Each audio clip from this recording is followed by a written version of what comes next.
Well, protests rage across Europe over shot passports. I thought we could look at something a little more local. We can look at the effect of policy and tolerance at a more local level. And this is in Seattle. And this is what happens. This is your reward for playing the game I'm more tolerant than you. This is the thanks you get by those poor people that are just struggling. It's hard times, It's hard times. Homeless camp to be removed after rocks thrown onto Washington Interstate smash cars. Wow. Look at that. Look at that. On Interstate 90, Rainier Avenue in Seattle on July 20th, 2021. Photo, Washington State Patrol. After several vehicles were struck and damaged by rocks and debris thrown onto a Washington freeway, homeless encampments connected to at least one of the incidents will be removed. Oh no, where will they go? We gotta tolerate it, right? Because we're tolerant. We're not discerning, we're tolerant, right? We tolerate everything. Garbage, crime, trash, drug addiction. We can't have laws and order and expect people to follow rules if they want to live in a society.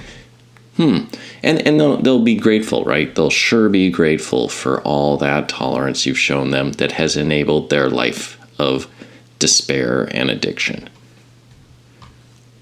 The recent incident took place around 4 p.m. on Interstate 90, and it is the King County's 209th rock throwing incident in 2021. 209 times.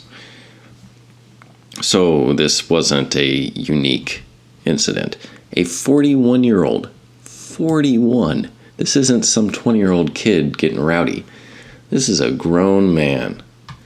Troopers responded to reports of rocks and debris being thrown at cars near Rainier Avenue around 4 p.m. Man, that is rush hour, too. In total, 7 vehicles were struck. I'm sure they're all good party members voting for Democrats. WSP was able to arrest a 31-year-old Seattle male who is believed to be responsible.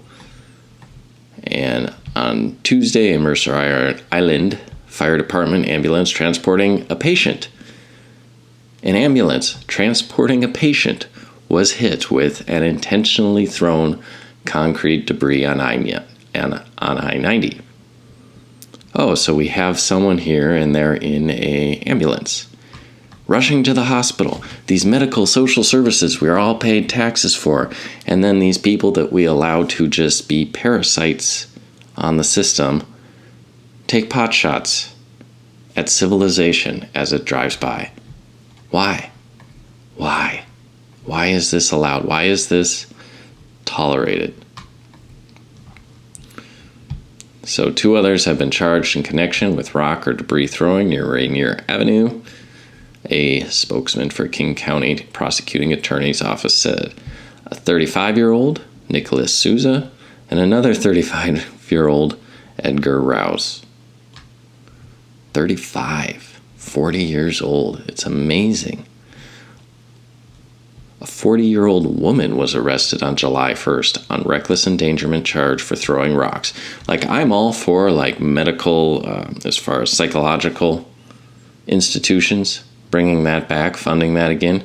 But you have to deal with the immediate result, the fruits of what you've supported now. And you got what you voted for, Seattle. So now they're finally planning to remove the encampment. Well, okay, where will the poor people go? Well, if you don't tolerate it, they're going to have to find other things. You have to force people. It's tough love. It's just like I've known people that have had children that get addicted to pills. You can't just let them keep crashing at your house. You have to show tough love. A lot of people, when they got arrested for drugs back in the day when we actually did that, would say, it's the best thing that ever happened to me because it forced me to get clean. If I was still on the streets, I would have died. Sometimes you have to show tough love. WS. Regional Administrator Mike Cotton said in a news release, the debris and rock throwing in proximity to specific encampments off I-90 and I-5 is a public safety threat, and we take that very seriously and must be addressed immediately. Yeah, you'd think it'd be attempted murder. You could see, this is a popular photo. How scary. Man, that's like a cannonball going through these people's, and windshields are tough, man. Here we go. In this report, there's 117 involved in debris throwing.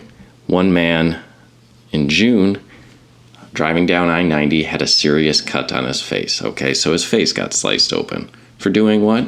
Probably driving to work and paying for the social services that allow this person to attack him. 5 more vehicles damaged by rock throwing on I-90. Another suspect arrested. Like, they're so grateful. This is the reward for your tolerance and not discernment. A 39-year-old who appeared to be in crisis. What does that mean? What does it mean, appear to be in crisis? It's just making up words.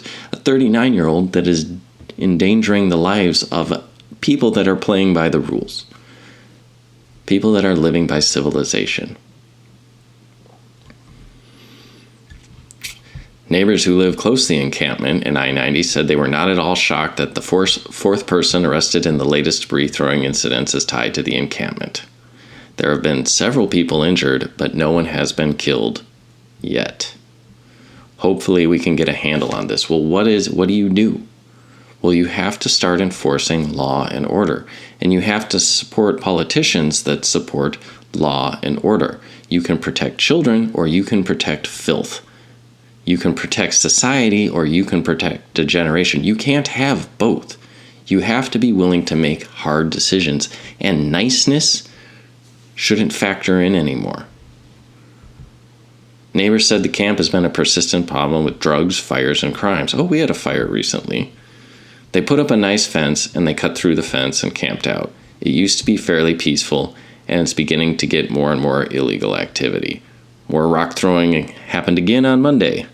Twice on I-90, where drivers had to dodge debris, and told one police officer that the suspect was pushing a grocery cart and hurling debris. They're just trying to kill. Like, they're bitter. They're not grateful that you let them sleep in the dirt and do drugs all day. They're not going to thank you. This guy says, I live right here. I'm just a working guy. I just want to live a normal life. But really, there's no normal life in Seattle. It's all changing, Wargo said. Why is that, Wargo? Why aren't you living a normal life? Because the first step towards courage is calling things by their proper name. You have to speak the truth. It's like recovering from alcoholism. You got to say, my name is Wargo, and I'm an alcoholic. You've got to be willing to say the truth. Why is this allowed to occur? And it's Democrats. Nobody in Seattle will say it. Nobody will say it's Democrats. They say it's hard times. Hard times. Here you can see more. They're clearing the camps. They're clearing them, and I believe they're going to fill them with cement. So now we went from beautiful parks to cement. 7 more vehicles were hit. 7 more. You can see the damage is done. And here's the teams.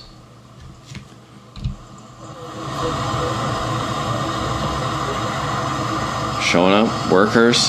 What a waste of public funds when we could just enforce the laws that are already there. What a waste. Tax dollars. Your reward for those taxes is getting rocks thrown at you as you try to go to work. WSDOT has, that's Washington State Department of Transportation, sorry. They've emphasized we are not a social service agency. The danger posed by the encampment along I-90 must be addressed immediately. And it's become immediate. You can no longer just go, oh, my heart, because there's more. It spreads. It's like cancer. If you don't address it when there's 1, the next thing you know is there's 100. I mean, people, we had to deal with the RV camping outside by the park at my house. There has since been 6 more. Of course, we've gotten very good at getting them to move along. 6 more, and that's chasing them out right away. How many would there be if we walked up and shook their hand and offered to buy them food and gas and, well, stay as long as you like? It would be destroyed. It would be utterly destroyed. By your fruit shall you be known. Look at this guy. 41-year-old. He's on $500,000 bail. Abdinazir Adir. Huh. Sounds southern. You gotta make the hard decisions. We are the responsible adults. The playground equipment at Wright Park stayed empty as homicide detectives worked I'm talking. So this is it, right? Like, this is what you get for being tolerant. And I've told this story before, but real briefly. My brother works in hazardous waste disposal. And so I think it's every other year, he has to go to a class where they teach you how to properly handle different things, and you get a certification, and it's this whole thing. But he says, I'm the only person that comes from out in the middle of the woods. Everybody else is local in Seattle. It's the only place they hold the training. And he says everyone else in the training is there to learn how to pick up used needles. Because what they've done in Seattle, they've essentially legalized heroin, and they give people clean needles because they don't want them passing around the dirty ones. Well, what do they do with all their used needles? Do they dispose of them properly the way the diabetics do that are so grateful that you're willing to allow them to cope with their disease? No, they take their used needles covered in AIDS or HIV and hepatitis, and they start making traps out of them. They booby trap parks. They bury the needles upside down, so just the very tip stick up. And they've had to bulldoze entire parks in Seattle because of this. Or they will tape them to people's mailboxes. So you go to get your mail, and oops, prick, you got Hep C now. Because they will tape these needles everywhere just to hurt people. Because they're not grateful. They're bitter. They are crying out for somebody to tell them no. They're crying out for order. Yeah, they've chosen a hard life. Yeah, the consequences are hard. You've got to make hard decisions. There's ugly, real situations out there. But mere tolerance isn't making it any better. There's got to be laws. There's got to be order. There's got to be tough love. I mean, they're taking used needles and destroying parks, poisoning people, poisoning children. And everyone says, well, it's a disease and we just have to be long-suffering. Well, is it getting less or is it getting more? No, it's spreading like cancer. And it looks like Seattle is dying indeed.